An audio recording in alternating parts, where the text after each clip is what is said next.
Every week, the Payne family cuts straight to the real financial story. The one question, Bob, everyone's asking is, are we in an artificial intelligence bubble? You've been through boom and bust. What do you think? No hype, no myths. Just what actually matters to your money. Does feel very similar to what we experienced in the 90s. Where are we, though? Are we in 1995, 1997, 1999? Listen to the Pain Points of Wealth on the Red Apple Podcast Network. It's the 77 WABC News Hour. Talking the news with Noam Laden. All the news you need to know with Joe Nolan, traffic, Justin Ellick, sports. And now, Talking the news with Noam on 77 WABC. Oh, yeah, that's me. Good morning. It is Friday, January 30th. Your forecast from the 77 WABC Weather Center. Sunshine today, but it's not going to warm up a whole lot. The high just 18, and the weekend looks like this. Saturday, sun and clouds, high 21, and then Sunday we could have some scattered snow showers. It'll be windy, high 25. If you are walking out the door with us right now, it is 14 and clear in Hampton Bays out on Long Island. It's 1 and clear in West Milford over in New Jersey, and it's 6 and clear right outside our Midtown studios. This is the Top 5 at 5. A pizza pie maker tries to free Luigi Mangione. The bird flu is swirling around Long Island again. A New Jersey dad desperate to find his son. An NYPD cop saves 2 choking kids. And the world's best behaved dogs get together at the Garden. All right, let's get into it at 5:01. We're going to dodge this latest snowstorm coming up the coast this weekend. An intense weather system expected to create blizzard conditions will bring heavy snow from Cape Cod to the Carolinas. But we're going to miss this thing as it hits on Saturday into Sunday. North Carolina, they'll be hit the hardest. They could see like a foot of snow. Forecasters warning that Southern Virginia will be hit hard as well with blizzard conditions that'll bring traffic to a standstill. And initially we thought we might get some of this.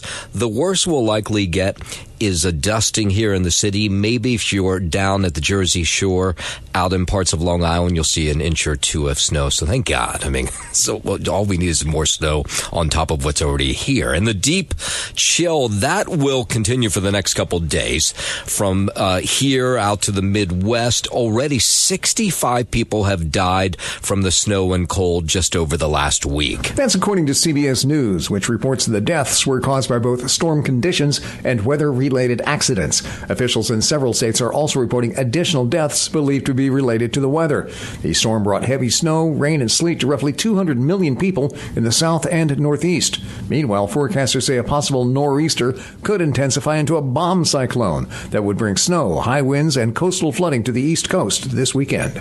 I'm Mark Mayfield. All right, we know a little bit more about that New Jersey man who took his car, rammed it into the World Lubavitch Chabad headquarters in Crown Heights, Brooklyn, Wednesday night. 36-year-old Carteret resident rammed that vehicle into the main entrance just as a large celebration was underway. Then he backed up, repeatedly rammed it again. And anti-Semitism doesn't mean we need to hide or lower our Jewish presence. On the contrary, more communication, more education, help people understand each other better, and that's what we're focusing on. That's some of the people who were inside the building during that celebration. Thank God nobody was hurt. Apparently, this driver warned people who were in the driveway at the time that he was going to smash into the door. They should move out of the way. When he got out of the car, he was in a shirt and underwear.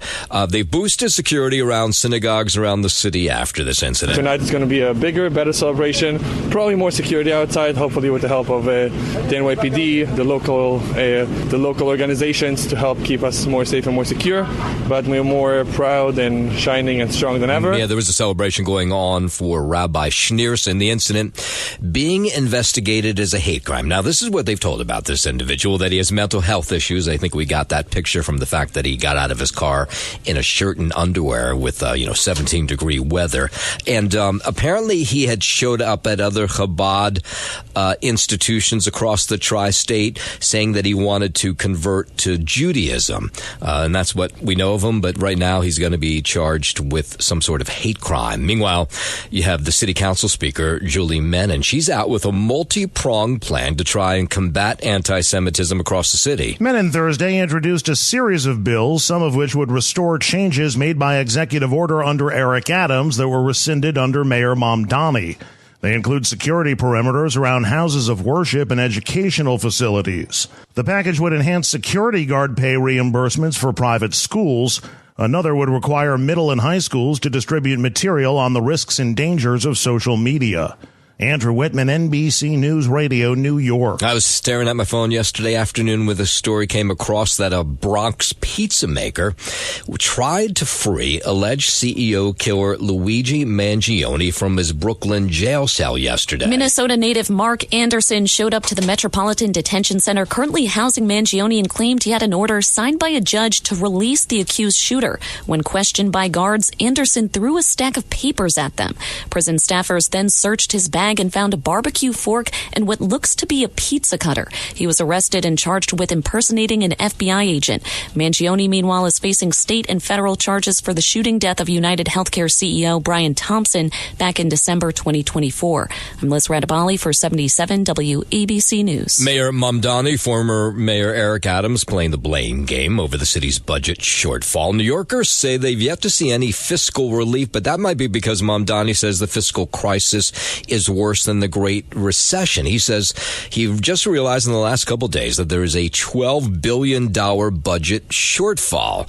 So New Yorkers say, does that mean he won't be able to put through some of the promises and that he made to the voters during the campaign? We haven't seen anything yet, so it's like it's just living on broken promises. But Adams did the same thing, so I'm still paying for the bus. I'm still paying for the train. I'm still promises. Now that you're in office, it's like that's all I know. All right, people will remember that Mamdani promised free bus service. He says there's a $12 billion shortfall that's prompting him to propose a 2% tax on millionaires. Now, by the way, I'll point out that I have written a piece on whether this would work, taxing the rich, and give you some examples of places where it has worked and where it hasn't worked. You can see that article over at WABCRadio.com. Today marks the 19th day of a nurses' strike at 3 New York City hospital systems. Union officials say nurses are demanding that ICE get out of hospitals. ICE has no place in a hospital. Right. We are horrified by ICE interfering with patient care in California and canvassing parking lots at federally qualified health clinics in Chicago. We know that the fear of encountering ICE has already caused our Mount Sinai patients to delay or to stop seeking care. The nurses were joined by New York Congress members Jerry Nadler, Grace Meng, and others on Thursday outside Mount Sinai Hospital. Negotiations continue there as well as at New York Presbyterian and Montefiore hospital systems. Lisa Ritchie, 77 WABC News. In a moment, we'll head over to New Jersey where commuters, especially train commuters, WABC News Time 5:09. So it's been a nightmare this week getting on New Jersey Transit trains into the city. They got it kind of fixed over the last 24 hours or so, but the snow, the ice causing all kinds of problems for commuters. And now PATH service is going to be partially disrupted over several weekends in the coming weeks. This is the train to Hoboken. Stand clear of the closing doors. Port Authority officials say during 5 weekends in February, March, and April, PATH service will be partially suspended for software testing of new track switching systems installed last fall between the Harrison and Journal Square stations, all part of the Port Authority's $430 million PATH Forward program to rehab and modernize the 117-year-old commuter railroad. Impacted segments of the system will get free shuttle buses. James Flippin for 77 WABC News. WABC News Time 5:10. President Trump threatening Canada now with a 50% tariff on any aircraft sold in the U.S. It's the latest salvo in this trade war with our northern neighbor as his feud with Prime Minister Mark Carney seems to expand. Now, the president's threat, which was posted on social media yesterday, came after he threatened over the weekend to impose a 100% 10% tariff on goods imported from Canada if it went forward with a planned trade deal with China. The president says he's retaliating against Canada for refusing to certify jets from Savannah, Georgia-based Gulfstream Aerospace. Trump said the U.S. in return would decertify all Canadian aircraft, including planes from its largest aircraft maker, Bombardier, if for any reason the situation is not immediately corrected. Haven't heard much response from Canada yet so far about that threat. 5:11 over in Minneapolis, you have border czar Tom Homan, who says they're not backing down from their mission to round up criminal illegal immigrants in Minnesota. He's in charge there now. The President of the United States called me Monday morning and asked me to deploy here.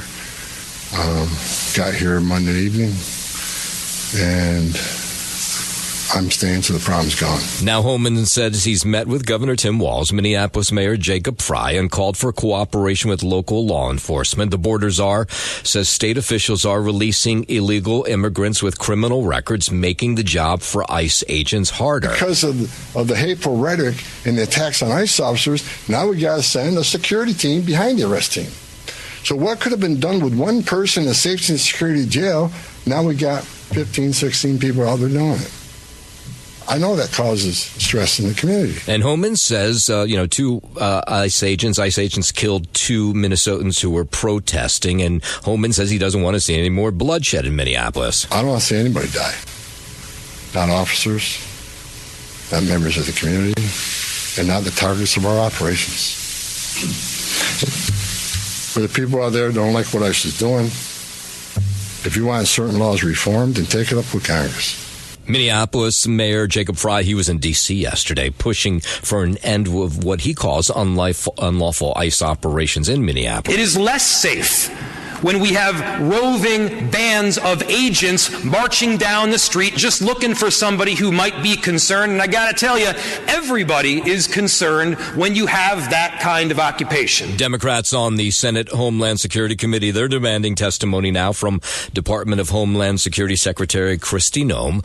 Lawmakers say Noem's handling of matters in Minneapolis have weakened the department's credibility, inflamed tensions, harmed public safety, and divided Americans. These radicals are attacking me, but I'm just doing my job. I'm following the law, enforcing the laws like President Trump promised that he would do. That was Kristi Noem on Fox News yesterday when the president was asked if he would get rid of Kristi Noem earlier this week. He said that was not going to happen. We're going to continue to go after these criminals. We're going to remove them before they have the chance to murder more Americans, to create more angel moms, and to go out and harm our children and our grandchildren. And as those borders have been sealed since President Trump has come back to office, we've seen population growth slowing in the U.S., thanks in a large part to the historic decline in immigration. A new estimate from the Census Bureau out this week shows the U.S. population grew by about 1.8 million between July 2024 and July 2025, a growth rate of 0.5%.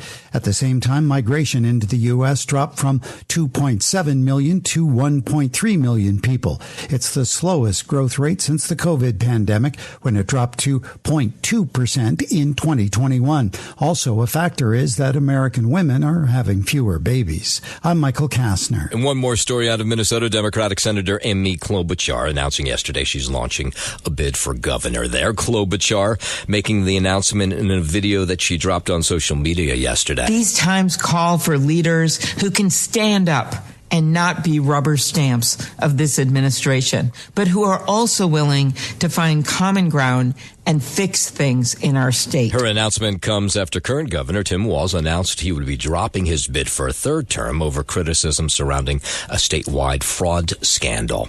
Down in Washington last night, senators reaching a deal to avoid a partial government shutdown. The agreement gives the Department of Homeland Security a 2-week funding extension as negotiations continue over immigration enforcement. President Trump appeared to endorse the deal on a post on Truth Social last night, saying Democrats and Republicans have come together to fund most of the government until September. So the good news here is there won't be another shutdown. In a moment, we'll hear from the president again as he's ready to pick what he says is the next Fed Reserve chair, and he'll do so this morning. We'll get into that story in just a moment. But first, 5:15, let's head over to the 77 WABC Sports Sports Desk, and here's Justin Ellick. Thank you, Noam Layden. Start here at the Garden. Carson Southey scored against the team that traded him 72 hours earlier. Matthew Schaefer got the 14th goal of his stellar rookie year, and the Islanders defeated the Rangers 2-1. They sweep that home-and-home series. Southey became the first player to score for the Rangers and the Islanders at MSG in the same season. The Isles swept the back-to-back set, of course, between the crosstown rivals after winning 5-2 at home on Wednesday night. Mika Zibanejad scored on the power play, and Jonathan Quick allowed 2 goals on 21 shots in his 8th appearance in 12 games since Igor Shesterkin was sidelined because of a lower body injury. Up next for both squads, the Owls will host Nashville tomorrow night, and the Rangers will visit Pittsburgh come tomorrow. In Jersey, Nico Hischier scored 42 seconds into overtime to give the Devils a 3-2 win over the Nashville Predators after Jersey's Jack Hughes left the game in the first period and did not return. Jesper Bratt and Dougie Hamilton also scored for the Devs, who snapped a 2-game skid. Jacob Markstrom made 27 saves. Up next for them, they'll play the Senators, or pay the Senators a visit, I should say, in Ottawa tomorrow night. To the hardwood in Denver, the Nets lost 107-103 to the Nuggets, spoiling Michael Porter Jr.'s return to Denver. Porter had a season-high 38 points and grabbed 10 rebounds for Brooklyn, which has lost 7 straight. Up next for the Nets, they'll be at Utah tonight, getting set for a 9:30 p.m. tip-off against the Jazz. Also tonight, the Knicks, they'll return to action at the Garden, 7:30 p.m. tip-off, and they will welcome in the Portland Trailblazers. That is your Sports Now, and I'm Justin Ellick on 77 WABC. WABC News Time 5:18. President Trump says he'll be announcing his nominee for Fed Reserve Chair later this morning. He told reporters last night that he's made a choice on who he wants to lead the central bank. It's going to be somebody that is very respected, somebody that's known to everybody in the financial world, and I think it's going to be a very good choice. Yeah, a whole bunch of names have been thrown around about who it may be. The president's been really critical of the current Fed chair. He actually put this guy in, Jerome Powell, and the Fed's reluctance to cut interest rates. A lot of people think that this is somebody that could have been there a few years ago. The president says his nominee is very respected. We'll get that a little bit later this morning. While we're talking about the president, too, he held his first cabinet meeting at the White House in 2026. And before hearing from his cabinet officials yesterday, the president went through a list of notable events during his first year back in office. Tremendous progress has been made. I want to thank my entire cabinet for 12 months of unprecedented achievements. We really have. I mean, it's unprecedented. The numbers we've had on the economy and growth, you see them. He touted positive economic numbers, noting strong stock market, positive GDP numbers, and lower gas prices. We've been given great national security because of tariffs, and we've also been given unprecedented income because of tariffs. The GDP growth in the fourth quarter was great, and it's going to be, I think we're going to have an amazing and incredible year. Hopefully we won't have a shutdown. And we're working on that right now. I think we're getting close. The Democrats, I don't believe, want to see it either. Yeah, so that was right before the announcement was made that there will be no shutdown. The Democrats and Republicans have come to some sort of agreement. The president also says all airspace will soon be open over Venezuela following the capture of Nicolas Maduro. That, of course, took place earlier this month. It's the 10th cabinet meeting of Trump's second term. That's a lot, more than most presidents do. The FBI has reportedly executed a search warrant at an election office in Fulton County, Georgia. Correspondent Garrett Hake reports that agents seized boxes of ballots. A senior administration official tells NBC News that Director of National Intelligence Tulsi Gabbard visited the election center Wednesday, saying Gabbard has, quote, a pivotal role in election security and protecting the integrity of our elections against interference. Now, Fox News is reporting this probe is related to the 2020 election. County Commission Chair Rob Pitt says officials were caught off guard by the search yesterday, and now he has concerns about the security of ballots once they left the county control. The top Democrat on the Senate Intelligence Committee, Mark Warner, is demanding an explanation, calling Gabbard's appearance, quote, a serious breach of trust that underscores why she is unqualified to hold a position that demands sound judgment and apolitical independence. Outrage following a a stunning FBI raid on an election office.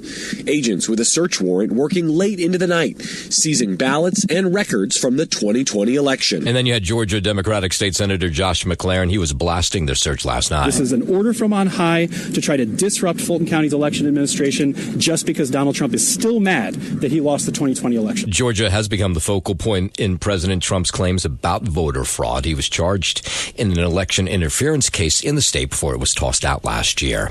China and the UK taking steps towards building a new partnership. Laura Westbrook reports the leaders of the two countries met Thursday in Beijing. Both Chinese leader Xi Jinping and British Prime Minister Keir Starmer stressed the need for closer relations. Starmer says it's vital to build a more sophisticated relationship with China, while President Xi says China was ready to develop a long-term partnership. Starmer is on a 4-day visit to China, accompanied by dozens of British business leaders. Among the deals, China agreed to relax rules to allow some visa-free travel for British citizens if they are traveling for under 30 days. The UK also announced a feasibility study to work towards an agreement on trade and services between China and the UK. It comes as British pharmaceutical group AstraZeneca says it will invest $15 billion in China until 2030 to expand its medicines manufacturing and research. And this visit comes as President Trump has threatened tariffs against traditional U.S. allies who make deals with China. Several other Western leaders have also visited China recently, including the prime ministers of Canada, Ireland, and Finland. WABC News Time. While we're talking about the president, he's touting a new initiative to fight drug addiction. He signed an executive order yesterday in the Oval Office to coordinate a federal response to drug addiction and substance abuse. Many of those with me today have personally known the heartache of a loved one taken by drug or alcohol addiction. I do. The order creates a White House Great American Recovery Initiative that will be chaired by Health Secretary Robert F. Kennedy Jr. and Catherine Bergrum, who's the wife of the Interior Secretary Doug Bergrum. Now we're taking a bold action to help Americans struggling with all forms of addiction so they can get the help and the support that they need to free themselves from the horrible burden of dependency. Yeah, President Trump has made addressing drug issues a focal point of his second term.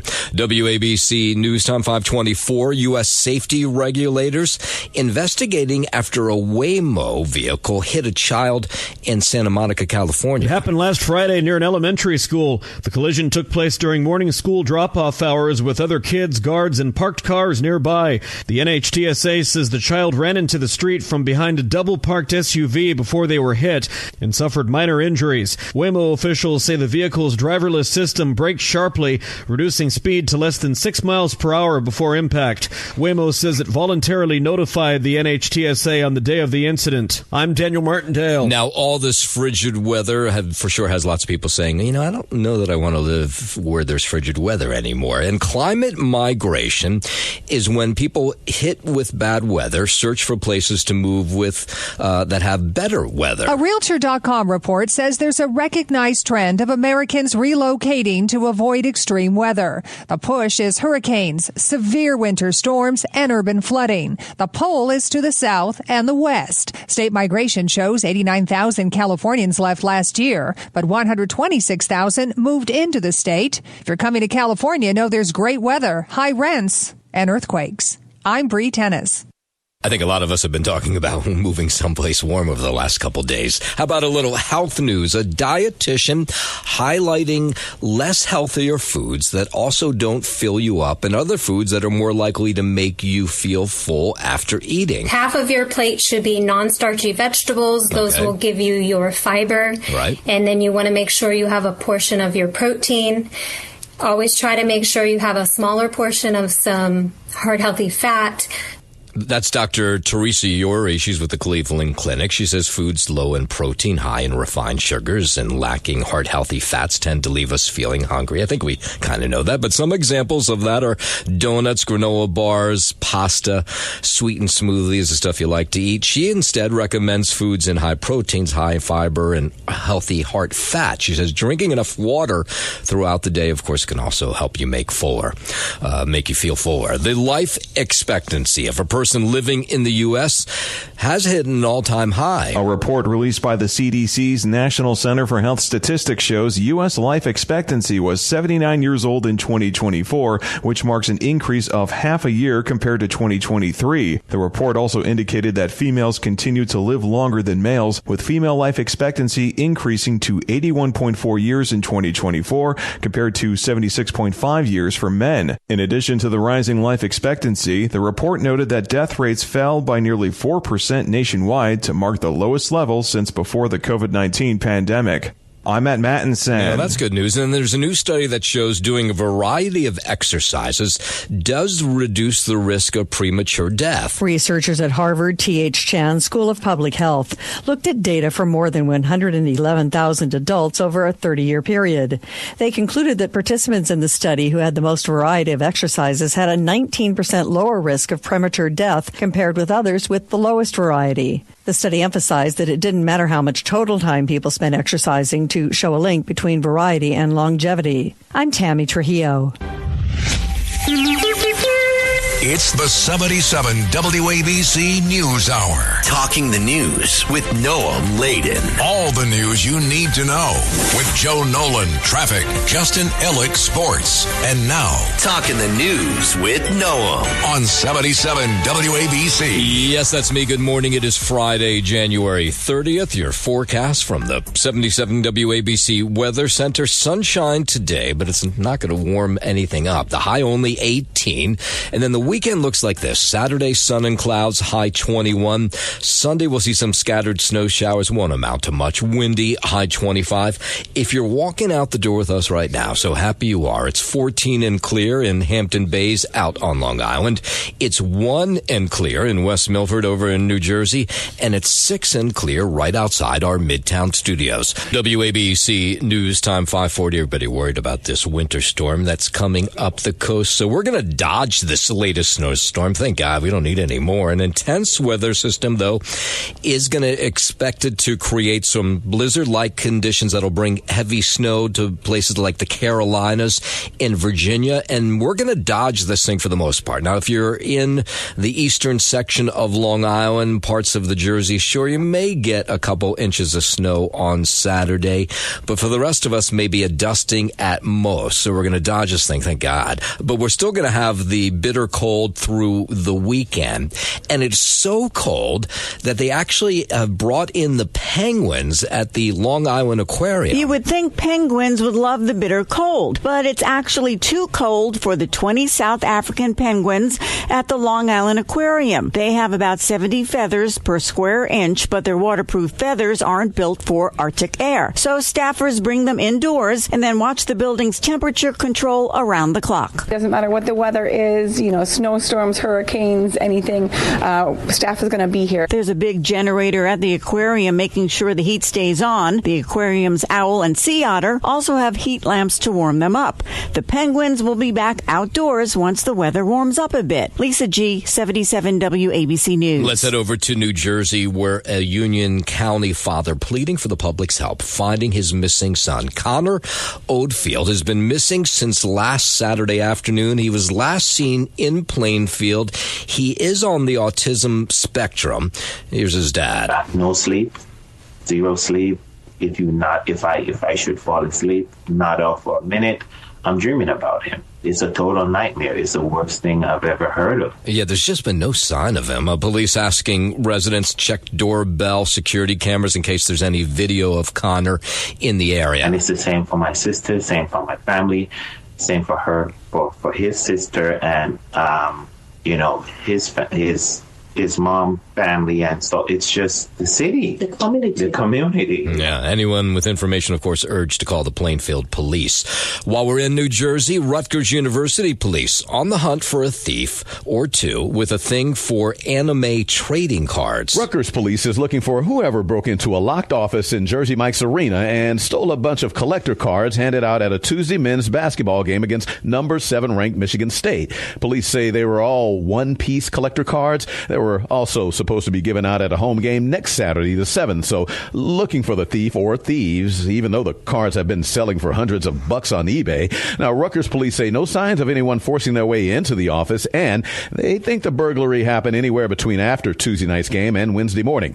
I'm Levon Putney. WABC News Time 543. Let's bring it back here into the city. Strange moment, at least I thought, on the picket line for the nurses who are striking against 3 hospitals in the city. It was their 18th day yesterday without getting a paycheck. And for some reason, they started talking about dealing with ICE in hospitals. And I said to myself, why aren't they just keeping to the fact that they want more money, they want better workplace protections, health insurance, but all of a sudden they're talking about ICE on the picket line. Seemed odd. ICE has no place in a hospital. Right. We are horrified by ICE interfering with patient care in California and canvassing parking lots at federally qualified health clinics in Chicago. We know that the fear of encountering ICE has already caused our Mount Sinai patients to delay or to stop seeking care. Yeah, it's that may all be true, but it seems to muddy their process of trying to get their word out by just bringing in other things. They're doing it. I thought they'd, for the most part, done a pretty good job of getting their objectives out there. The good news is the 3 hospitals and the nurses continue to talk, but so far there has been no agreement. Fire officials trying to figure out what started this deadly apartment fire in Sheepshead A, Brooklyn yesterday. It started in the 2nd floor of a building on Ocean Avenue, awakening neighbors like Greg. It was just complete chaos in there. A lot of smoke. Smoke all came up from the 2nd floor. Just filled the hallways. All the fire doors were shut and everything. So, yeah, it was pretty scary. Yeah, firefighters unfortunately discovered a person inside that was pronounced dead at the scene. The cold, the snow added a challenge for crews at one point who used a ladder to fight the flames from above. I couldn't breathe. My friend couldn't breathe. We spent like 2 hours standing in the window, up the body in the window, and it was very scary. Yeah, thank God that they got those people out. Still unclear what started that fire. In a moment, we'll tell you about a hip-hop star who thinks they could be the next mayor of New York City. We'll get into that in just a moment. But first, 5:45, let's head over to the 77 WABC Sports Desk. And here's Justin Ellick. Thank you, Noah Maladen. Start here at the Garden. Carson Southsea scored against the team that traded him 72 hours early. Matthew Schaefer got the 14th goal of his stellar rookie year, and the Islanders defeated the Rangers 2-1. Southsea became the first player to score for the Rangers and the Islanders at Madison Square Garden in the same season. The Islanders swept the back-to-back set between the crosstown rivals after winning 5-2 at home on Wednesday night. Mika Zibanejad scored on the power play, and Jonathan Quickle had 2 goals on 21 shots in his 8th appearance in 12 games since Igor Shesterkin was sidelined because of a lower body injury. Up next for both squads, the Owls will host Nashville tomorrow night, and the Rangers will visit Pittsburgh come tomorrow. In Jersey, Nico Heaster scored 42 seconds in overtime to give the Devils a 3-2 win over the Nashville Predators after New Jersey's Jack Hughes left the game in the first period and did not return. Jesper Bratt and Dougie Hamilton also scored for the Devs, who snapped a 2-game skid. Jacob Markstrom made 27 saves. Up next for the Devils, they'll pay the Senators a visit in Ottawa tomorrow night. Out in Denver, the Nets lost 107-103 to the Nuggets, spoiling Michael Porter Jr.'s return to Denver. Porter had a season-high 38 and grabbed 10 rebounds for Brooklyn, which has lost 7 straight. Up next for the Nets, they'll be at Utah tonight, getting set for a 9:30 p.m. tip-off against the Jazz. Also tonight, the Knicks will return to action at home at the Garden. They will welcome in the Portland Trailblazers for a 7:30 p.m. tip-off. It's, that time of year where the weekend sports are going to, just not be great, right? We're waiting for the Super Bowl, of course, and then it gets kind of quiet. We're waiting for baseball. Yeah, it just come out and say it's that time of year where you just need something else besides. Yeah, what are you going to watch this weekend? The Pro Bowl? You're going to watch a bunch of professional football players play flag football? Is that what you want to do? That's what I'm saying. What am I going to do this weekend? Nothing. Yeah. I don't know. I guess talk to my wife. Yeah, try and stay warm. Build a fire. Right. Yeah. I'll do that. Dial up a movie marathon. Right. There you go. How about that? All right. That's it. I'm done. Okay. WABC News Time 5:49. President Trump, of course, was a New York City real estate titan before he got into politics. Zohran Mamdani, he was a TikTok star before he became mayor. So could a hip-hop artist end up in City Hall? I love bam, bam, that's my problem. Yeah, I like the problem. ASAP Rocky, born in Harlem, is considering a run for mayor of New York City, telling Esquire politics could be in his future because a lot of political affairs need to be addressed. He mentioned New York City's failing and aging infrastructure, train fares on the rise, food stamp benefits being reduced, and health care issues. ASAP Rocky said politicians make promises they don't keep. James Flippin for 77 WABC News. And A$AP Rocky may stop by on Sid and Friends in the Morning next week. Maybe he'll bring along his wife, Rihanna. New York State Department of Environmental Conservation announcing yesterday it has 5 preliminary positive cases of the avian flu, the bird flu, in Suffolk County. Boy, this has happened a lot for some reason out on Long Island. More dead birds along Long Island awaiting this testing.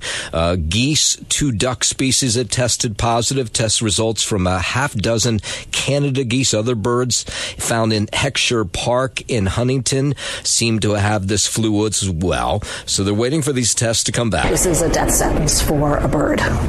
In Stony Brook, we have had over 25 birds that have come in. We're very concerned about it. Yeah, Long Island's dealt with bird flu outbreak earlier this year. It forced the culling of 100,000 ducks at one farm. Do you remember that? And so now the question is, can you transfer the bird flu to humans? So here, Dr. Long Island weighing in on that. It does wipe out whole flocks of birds. But in fact, when we think about its effect on humans, it's quite low. We always worry about flu viruses changing season to season. And that's the reason that we watch these flocks. Yeah, so there's signs posted in Heckscher Park today advising dog owners to wipe their pets' paws after spending time at the park. They're also, animal lovers are advising people who go to the park not to feed the ducks, and here's why. You know, when you feed ducks and geese, they all come together and you throw the food down, and so they're spreading the virus. Yeah, okay, that makes sense. WABC News Time 5:51, an NYPD cop saving 2 different babies from choking in just a matter of weeks. Officer Freddie Serpa saved his neighbor's 1-year-old daughter last month. He did it again while on duty in the Bronx when he and a fellow officer helped an unconscious 2-year-old boy. So there's body camera that captures these really intense moments. Officer Serpa administering back slaps until he finally shows some signs of life, this 2-year-old. Officer Megan Ficken was with him as well. And here's what it sounded like. Serpa actually ran 3 blocks to this apartment building back on January 16th to help this 2-year-old boy. Check his throat. Serpa, get over. Serpa. He's breathing. He's good. It's okay. Oh my God, it was like the biggest amount of relief. Also, it's like you can breathe. Yeah, that's the female officer. In December, Serpa was off duty in Elmont when a neighbor rushed over holding her lifeless 1-year-old daughter. He revived the child by giving back slaps, which is, by the way, the recommended method to use on choking babies. So both of these officers who helped this other child, the 2-year-old in the Bronx, they're rookies, and they received the training in the police academy. And they say they felt the pressure, of course, of saving these childs. And in one case, Officer Ficken, she has children of her own. Officer Ficken was already giving back slaps. I kind of used my past experience from a month ago to try to kind of give her an idea of what I did last time. We want everything to work out perfect. It's just like this, it just amps the intensity, the urgency, and the understanding of how impactful this situation is for parents. And of course it does. And when you heard that baby cry, oh man, it was like the greatest sound. And despite saving 2 lives in just a matter of weeks, Officer Serpa is just humble about it. First one was definitely surreal, but in my opinion, this one was Officer Ficken. She was there first. I was just glad I was able to assist her. Yeah, so there he was giving credit to the other officer. The boy who was choking, the 2-year-old, he was choking on mucus, that they said. He was brought to Jacobi Hospital, and he's doing just great today, so we like to hear that.